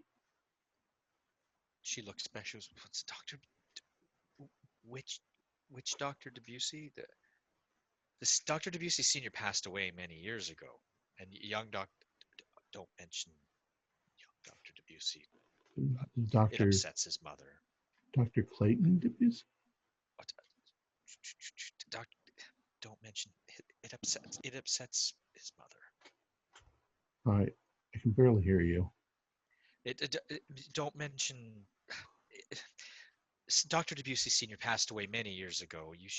And mentioning the son, Clayton, I wouldn't mention his name to Ms. Debussy. She gets very upset when she talks about her son. I see. Well, I don't want to cause any problems. Do you by chance know where I can find him? Maybe you should talk to her. Maybe. Are you with the lodge? She doesn't need any assistance. I know you're always trying to bring her food and such. She doesn't need anything. She's fine. She has her money. She has me. Are you with the lodge? 2271? Yeah. I don't know what that means, but no, I mean. I'm loosely associated with it, but I was actually just looking for somebody that I was hoping to make the acquaintance of,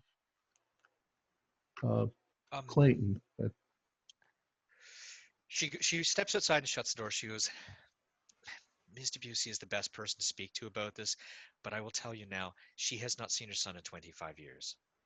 And her husband has died, and she's very old. She's in her 80s now. And the lodge is always sending gifts and food and asking how she's doing, and she's doing very well. We appreciate all the efforts, but she is very well to do. She doesn't need assistance." all right. And she hasn't seen him for 25 years. All right, thank you very much. I don't need to bother her.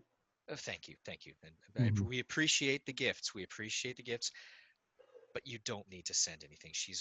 I'm taking care of her as best I can, and we'll contact you if we ever need anything. But All right. truly, thank you. All right, I'll do what I can. Thank you. Okay, she dries her hands again. She doesn't stop drying her hands Right. nervously. She goes in the building and shuts the door. So I start walking back to the car, and I look at the car, and I'm just like, I get back in the car. Well, No luck. This is the right house and the wrong house. This is his family house. His mother still lives here. His father's long passed away. She's old and decrepit, and she hasn't seen her son for 25 years. So he hasn't been here. So now my guess is it's this Reverend Daniel. We'll have to check that out. So you ended it here, Tom? Yeah, that sounds like a good spot. Sounds like a good spot. I'm gonna scope out that house and plan to rob the house. That's probably what.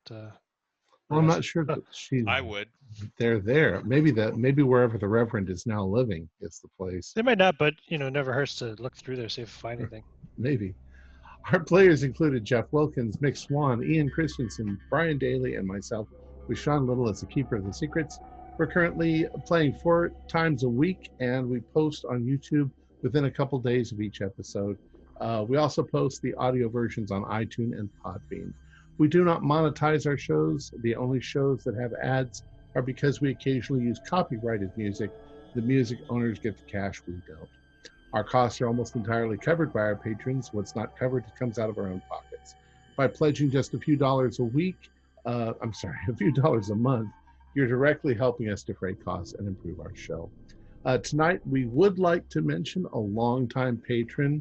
I'm going to try to get this name right because it's Scottish Gaelic, but I think it's Suv, who has increased his pledge up to $10 a month, which is excellent, to celebrate this very show that Sean Little has put together for his trilogy. Thank you so much, Suv. So, if you enjoy our show and you'd like to also become a member of our patrons, visit our Patreon account, just $1 to it. You can find the link in the description below. Like, share, and subscribe to our channel, and punch the bell icon for updates on our latest shows. And leave us some comments. We enjoy reading them and answering any questions you might have. This is Tom Rayleigh, together with all the members of our gaming club, inviting you to journey with us once again into the darkness for another adventure into the universe of H.P. Lovecraft and the Call of Cthulhu role-playing game. Until next time, good luck and good gaming.